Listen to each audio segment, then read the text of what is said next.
My name is Julie Turney, and this is the HR Sound Off podcast show, the show created for HR and business professionals to discuss pertinent topics and trends as it relates to our professions. We're going to have amazing conversations with HR professionals from all over the world, get to learn their origin stories. How did they get into this profession? What do they love about being here? And how they want to set the record straight on that one misconception that really drives them crazy about our profession. Are you ready? I'm ready. Then let's sound off. Hi, everyone, and welcome to today's episode of the HR Sound Off podcast show. My name is Julie Turney, and I am your host. And today we're going to talk a little bit about understanding the connection between HR and neuroscience and why it matters. This is a conversation that I've been looking to have since late last year, and I'm so excited to introduce our guest for today, Omozua Isiramen. Did I say that right? Absolutely. Thank you so much, Julie, for having me here. I am delighted, definitely. Thank you. I'm so excited to have you here, and I really appreciate you saying yes. So let's kick off the conversation by just telling everyone who you are and what you do. So my name is Omozua Isiramen, as you just said, and I am a high performance brain and neuro agility trainer. And so the core of my work lies in helping people become brain friendly in how they operate, in how they communicate, in how they solve problems, in how they implement policies, et cetera, et cetera. So it's all about using neuroscience, the insights that we have from neuroscience, to be better in our performance, productivity, and to be more able to navigate. I don't like to say control, but better able to navigate all the things that we have to face just as life happens. So, yeah. Awesome. Thank you so much for sharing that. And what got you into this particular profession? How did you get here? A journey, I have to say, a journey. I started out, I have a teaching background, so I've always really been very interested in seeing people thrive when they add on to what I'd like to call their puzzles. So you've got a puzzle and then you can expand on that. And somehow I got into life coaching, and that's like back early 2000s. And I needed more after that. Right. And that's how I got into emotional mastery, NLP, CBT, and I needed more. And that's how I got into executive coaching. So I did work with John Matone, who was a coach that worked with Steve Jobs for a while. And I did my executive coach training with him. And then I wanted more. And then I came across neuroscience. And then I just thought, amazing. How I, it felt like I wish I had done that first, because a lot of guesswork would have just been removed, right? If I had known that, and then it makes things a bit more tangible, and it removes the not knowing or guessing or not really being sure when you're trying to help people, when you're even trying to understand something. And so when neuro agility crossed my path, it just made sense. I've just felt that every time I needed something to upgrade, to up level, it came to me. And neuro agility, really understanding that now you've got something with which you can actually help people to understand how they think, how they learn, how they process information, but also to do this with ease, with speed, with flexibility, and also unleash that potential everybody talks about. What does it mean? And what it means for that person may not necessarily be the same thing for another person, but that everyone can unleash it, and you can actually do that with science. I think that that's just very, very amazing. So it's been the path. And I think, like, when I look at my Kindle and I look at my books, I just think, like, my goodness, you're not very, very, diverse when it comes to the books, because everything has something to do with the brain in one way or the other. But I can live with that. I can see that it's something that you're very passionate about. So I really wanted to have this conversation because one of the things that I've been talking a lot about with my HR community is understanding why employees do the things that they do? Why people do the things that they do? What really motivates and drives people to do the things they do, behave the way that they behave on the job, especially when that behavior is such that makes you question their performance at work. And I think that it's important for HR to recognize that as our role begins to evolve again, that we recognize the importance of becoming coaches, more so than becoming the people who just write processes and procedures. In order for us to put people over process means we need to understand people. And to understand people, we've got to look at how the brain works and words that we can use to help promote and wake up those happiness chemicals in the brain that will help people to perform at their best. So that leads me to my first question. Why would you say that HR needs to be brain savvy? I always love that question, because I think that in everything we do, whatever field, whatever department is you work in, you always have to start with this premise that everything starts with the brain. Yeah. Everything starts with the brain. And the more you understand it, like in yourself, the better you can understand it in another person. And just like you said, HR is really involved in when it comes to talent selection, talent development, performance management. And then the idea is, okay, you're trying to manage something, but it is very difficult if that is just seen without actually looking at the person that you're dealing with from within. And I'm not saying the guessing, I mean that you have something to understand. How does this person feel in a given situation? Is there psychological safety? Because it doesn't matter how much you're trying to manage and optimize, but if you've got a brain that doesn't feel safe, if you've got a brain that sees a dinosaur where there is only a lizard, it does not really matter. That person is going to be in a survival mode. That person is going to be in a reactive mode. You're going to have the fight, the flight, the freeze, and that's that behavior you just mentioned, that you see that behavior and you don't understand, like, that doesn't really help performance and productivity, but it's because of the state that that brain is in. And when a brain, what's the purpose of the brain? Keep you alive by all means possible, even with those reactions that don't seem resourceful. That is also a way of the brain keeping you safe. And by understanding that, it better helps people to see if somebody is not participating, if somebody is just not behaving in a way or producing or communicating in a way that serves the purpose of what you're trying to aim for. There has to be more than just saying this person is not behaving properly. Right.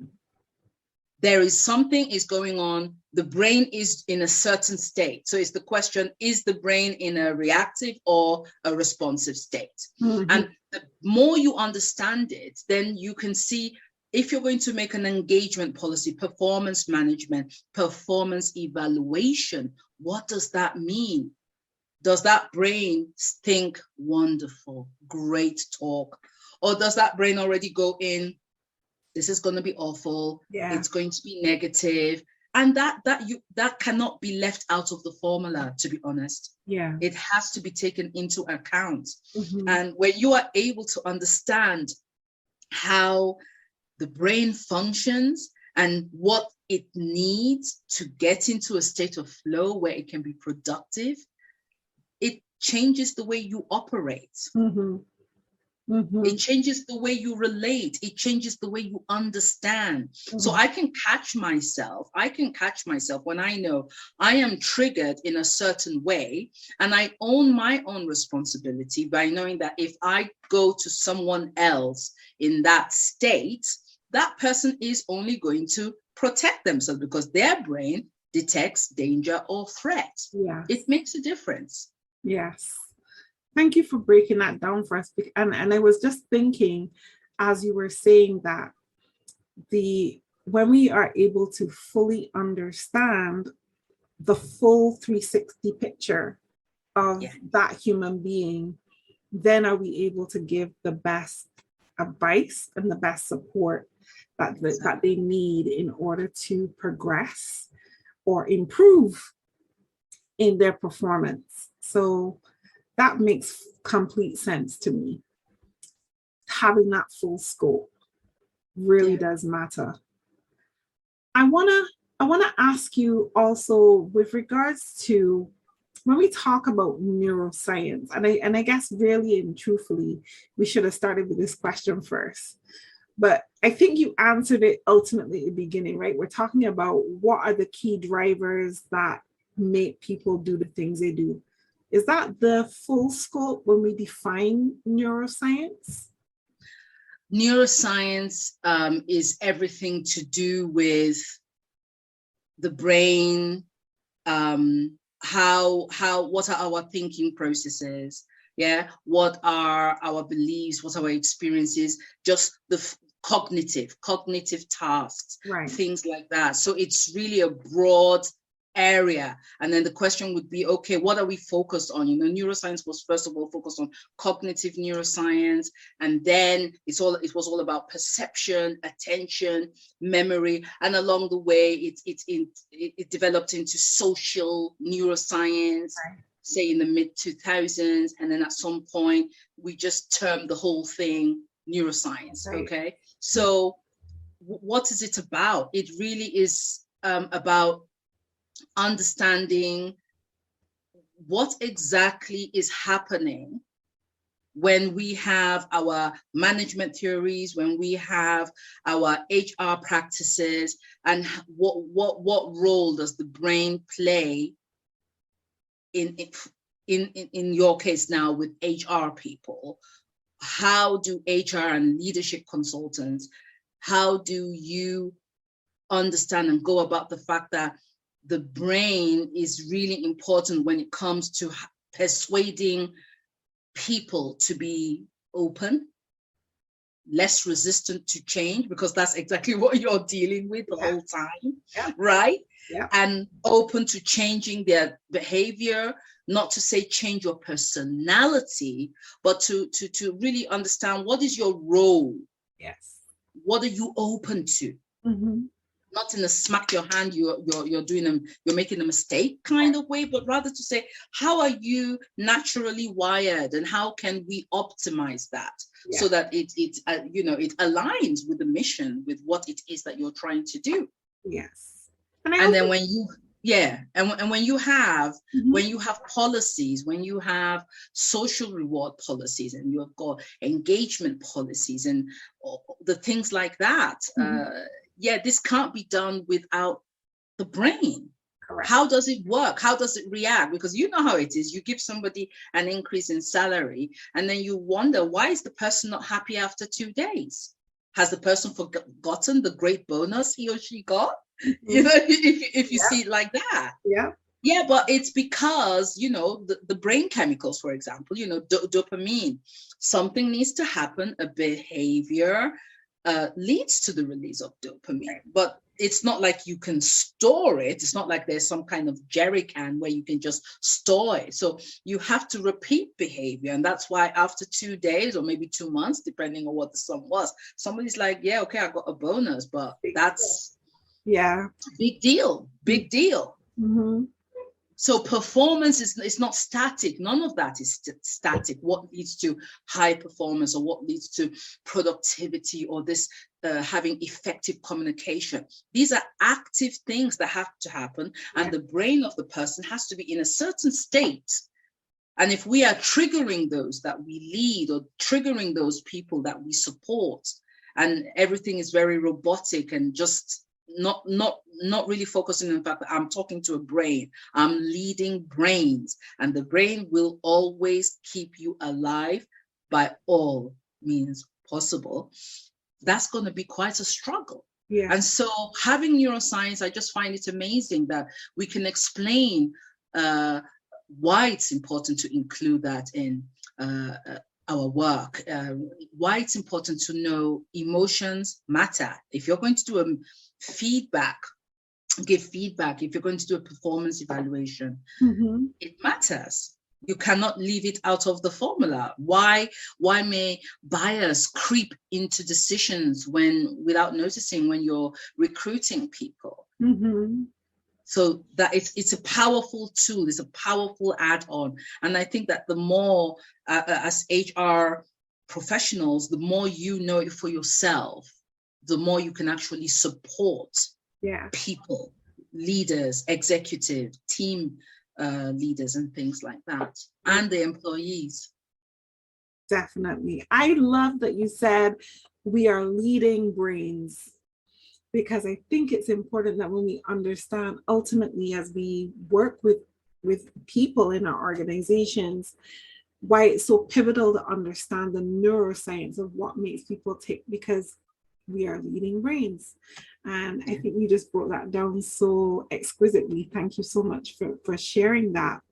And I want to ask you, because I think you've answered quite a lot of the questions that I was going to ask you previously, but I want to ask you this in particular, because I think that it's important for HR to understand that educating yourself in this space is important, because we work with people. We are creating experiences with people every single day. So how does the neuroscience, and especially Neuro Agility, as you mentioned before, how does that help HR when it comes to managing those reactions and responses that people may have at work in those particular settings, when it relates to when we're dealing with performance, whether it be poor performance or promotions, disciplinary matters?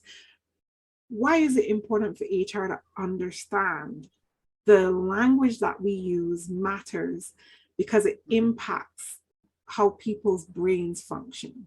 Yeah, lovely question. I like that you say language impacts the way people react. And, as I already mentioned, the brain will keep you alive. The brain serves us. And it serves us in all ways. When you're supposed to exercise and you don't, that's the brain just going for, I don't want pain, I want pleasure. Yes. And you may want to be, have high performance, but maybe you're worried about, I don't know what. Maybe you feel overwhelmed. Maybe you're not getting along with colleagues. Maybe you just feel there's no communication. So the brain is quite important in that.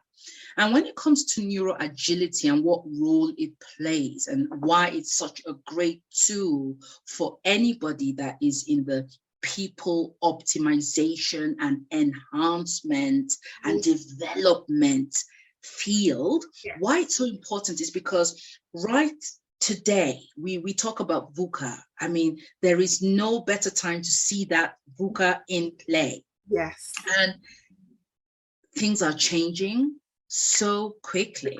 And people have to adapt. So you're a human, but you have to remain on track if one way or the other. Yeah. And you have to face all the new things that are coming. So where does neuro agility come in? It is the ability to think, learn, process information with ease, with speed and flexibility. And it's the only way that people can adapt, adjust, learn new skills quickly, unlearn unwanted skills, behavior fast, and be flexible in moving and understanding things using past experience to deal with the new coming along.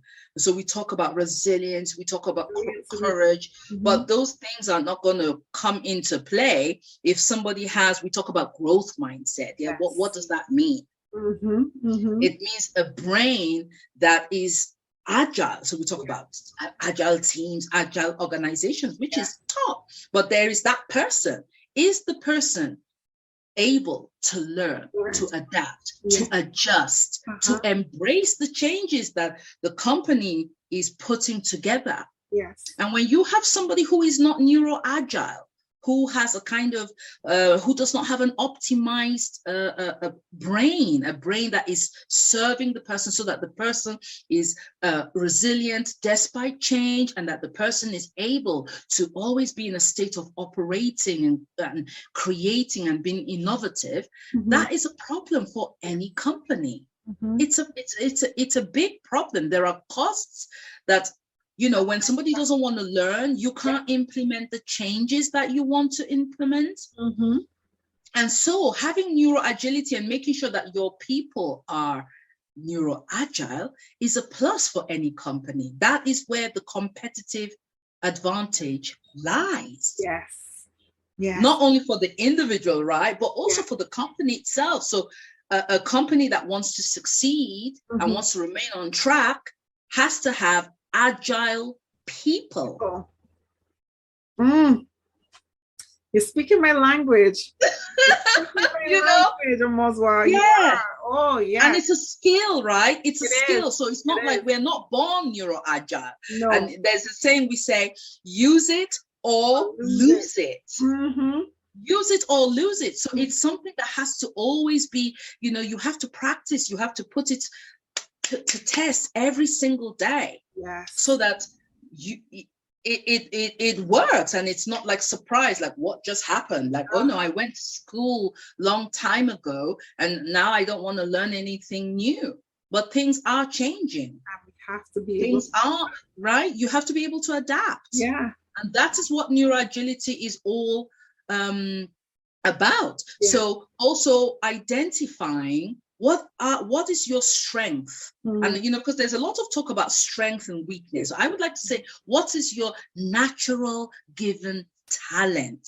Because when you are using that, when you are using how you are smart, not are you smart, the question should be, how are you smart? And those are things that come to you naturally. And if you are using that in your job, in your role, the more you use, you have job satisfaction. And which company doesn't want that? You want people who feel satisfied and well-being, right? And then you have reduced retention problems, because people are thriving and people actually enjoy what they're doing.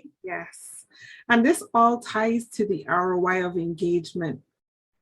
And there's no way that you can, you know, expect to have an increased ROI on engagement if there is no understanding of what drives and motivates your people to perform. And you can't have an increase on ROI and engagement if you don't have people who are feeling jazzed and excited about what they're doing every single day. But you have to understand the brain you are working with in order to be able to trigger it to do the things that you want it to do. That's it. It's the thing that the reason why I love to talk about this is being someone who has a neurodiversity. So I suffer from ADHD. Now, I say suffer, but it's not suffer. It's my superpower. There are days when I suffer, but there are days, for the most part, it is my superpower. And it's moments like this, in having conversations like this, where my brain really thrives. And then there are moments where there's stuff that I need to do, which may be the admin part of my work, even like editing and putting this together, putting all the pieces and the content together. It takes a little while because the front part of my brain is not triggered to do that stuff. So it takes me longer. But having this conversation and then putting it out there and seeing how people respond to it, I get excited by that. So it's understanding what triggers your brain, what makes it excited. And, you know, for me, I have to say, okay, well, the end result is that people are going to love this. People are going to be able to relate to it. People are going to benefit from it. I have to focus on that to get me to where I want to be. Yeah. I love what you just shared. And you know what I really love about Neuro Agility and is because it answers the question who you are, in the sense of how are you wired? Yes. How do you learn? Yes. What influences your decisions? You know, do you have a right brain hemisphere preference or a left brain hemisphere preference? How do you listen? How, it's so important. How do you listen? Because the two is, they don't necessarily listen to the same thing, right? This listens to how something is said, but this ear listens to what is said. Yes. Yeah. And that's so important. If you're a manager, if you're a leader, you need to know, how do I listen, so that when if I listen to how things are said, then the awareness makes I have to also focus on what is being said, because we want to be whole-brained people. We want to use the left brain hemisphere and the right brain hemisphere. We also want to process information and taking information from from the front part of our brain and the back. So being expressive and being receptive and being left and right, not left or right. And that is how we can use more of our potential, and knowing where do I have a risk for human error when it comes to how the sensory modes of processing information and that combination with the brain hemisphere. It's so important when this is why I am the way I am. And that is your starting point for any intervention, for any change program, for anything. And you work with who you are. Yes. And that's so beautiful. That's so empowering. It is. It definitely is. I love that. I could sit and talk to you on this topic all day long. And I feel like at some point we're definitely going to have to do a part 2 of Omazewa. We definitely will. I love that. I want to ask you, for HR professionals who are hearing this, being triggered to learn more, where can they go? I would say start with anything that says, basic brain basics. Yeah, brain basics. Just understand brain basics because it doesn't mean that you're going to become a neuroscientist. You don't have to become a neuroscientist, but just see things, neuroscience basics, and how does this impact leadership, and how does this impact business, and how does it impact feedback? Yes. Right. So those are the kind of things that are great things to start with. Okay. The SCARF model by David Rock is just really such an amazing thing, because it focuses on this status, certainty, autonomy, relatedness, fairness, which are so important when it comes to engagement and job satisfaction and feedback. And so there are quite a lot of things that one can do. So to start with, and when you know these things, it changes also the way you can support, let's say, a manager who is struggling to manage his team. Yes. But also if employees who are not coping well with stress. Or even as HR, trying to develop a relationship with your key stakeholder, whether that's your CEO or your CFO, it really does help you to have a better understanding of what makes them tick, which then allows you to be able to put yourself in a position to enhance that relationship using that knowledge.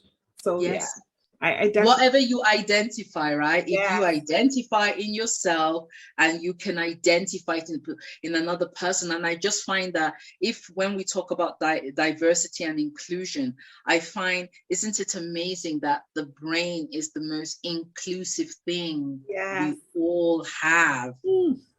It's the most inclusive, because you see, it's not a girl, it's not a boy.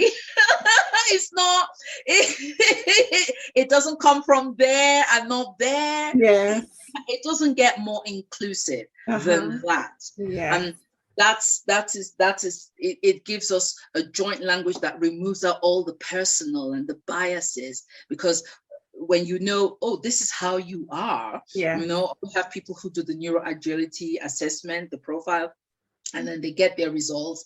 And when we do group debriefings, they go like, what's how are you, left, right? left dominant. Okay, and what's the figurative language of the brain? You know, are you an analyst, or are you a strategist, or are you a counselor or doer? Like, I'm a counselor. And then people like, my goodness, that's the way you talk, the way you do. Yes. And the magic, it is okay. I don't need to change your personality. You are just the way you are. And the awareness allows for respect and the ability to approach each other and to respect. That's how you are. That's how I am. But we actually together can create amazing things where nobody has to change who they are, but also to understand behavior better. Exactly. Oh my goodness. Woo! Thank you. Thank you so much for sharing. So you've given us an idea of where we can go to get started on learning. Now I'm going to ask you to go to your archives or your bookshelf, and like, what are the top 3 books that you would recommend for HR professionals to indulge in to get a better understanding of what neuroscience is and what neuro agility is? What are your top 3 books? So my top 3 books for, I like the book Brain Rules. Okay. That's one. It's by John Medina. I like that. I also like the book, let me see, another one. There's a book called Brain Savvy HR. Ooh. Brain Savvy HR. That's by Jan Hills. Okay. Yeah. And there's also the Brain Savvy Business.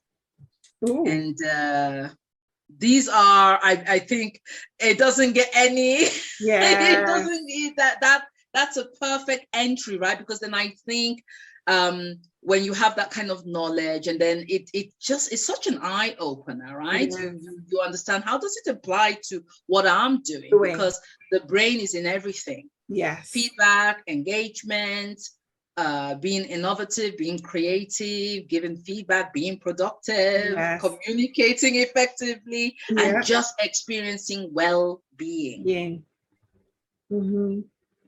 Yep. A happy and safe brain is a happy and safe person.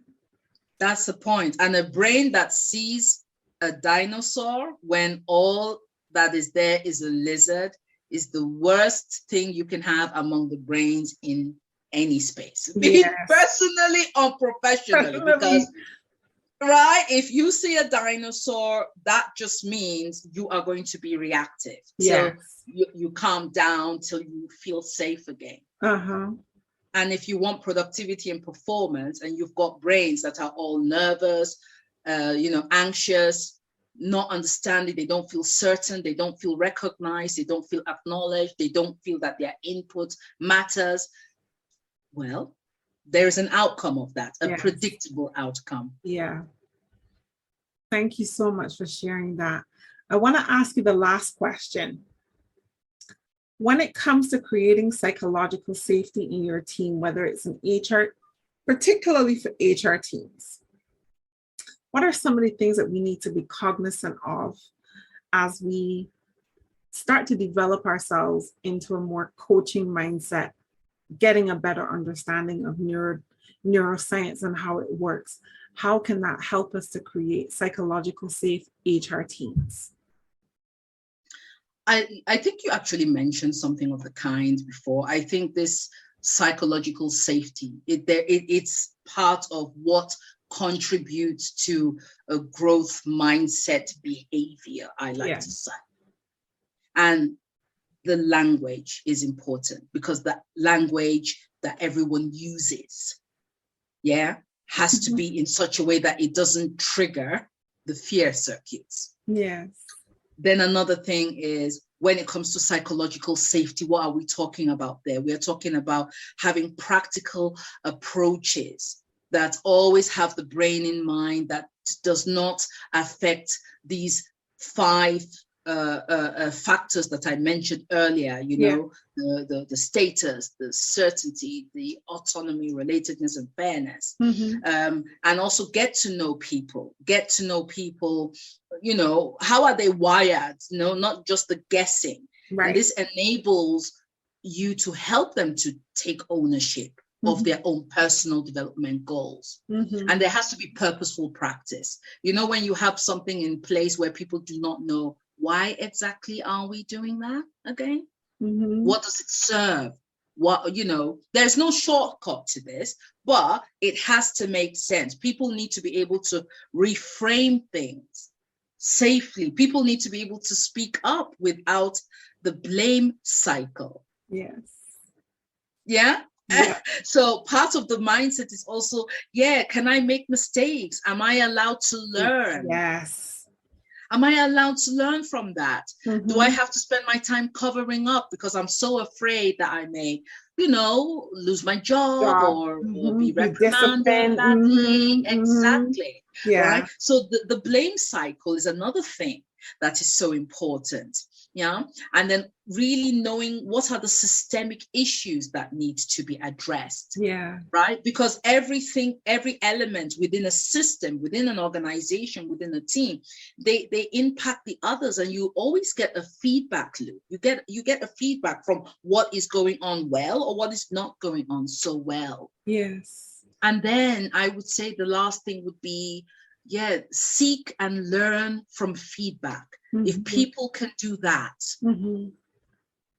you can unlock hidden potential, you know, and you can identify real and unconscious barriers to growth, and people become energized to overcome these things. Yes. And when you increase neuro agility, you improve the results and improve business performance. So I would say that those should be the things, and that HR is obviously, you're not like just someone that is you're part of the business process. Yes. Not just this external thing that has to solve problems that are there. It's really you're quite related, you're together in it. You're in the infrastructure, you're in the heart of the machine. Exactly. Yes. And I think that is a healthier way to operate. And I think more and more that we are getting to the point now that we've got the millennials joining the workforce, and we can see that their needs are totally different. They're not willing to just clock in, clock out. No, they want to be stimulated. They want to be involved. Yeah, absolutely. They want to be involved. They want to be heard. Yeah. And so we have to also close the gap of how things were done and adapt it to the needs of today. Yes. And because the needs of today are logically the needs of tomorrow. And we are in a world where we are hiring people today for a job that exists in the future. Yep. Oh yes, and jobs that exist or that are needed now. If you have young people now who are winning Nobel Peace Prizes, wanting to change the world from a very young age and finding ways to do that, then you know the workplace really needs to open up and embrace that and be ready to change, because they're not going to stand and take what we would have in previous generations. They're not going to do that. So we've got to be agile. I think the systems, the policies, the approaches, our behavior of leaders also have to adapt. It has to be agile. Yeah. To adapt, adjust to what is needed. What does this time call of the processes that we have in place? Exactly. And it's not to say that what the traditional way is wrong, or it's not a question of wrong or right. It's a question of, does that approach completely serve us now?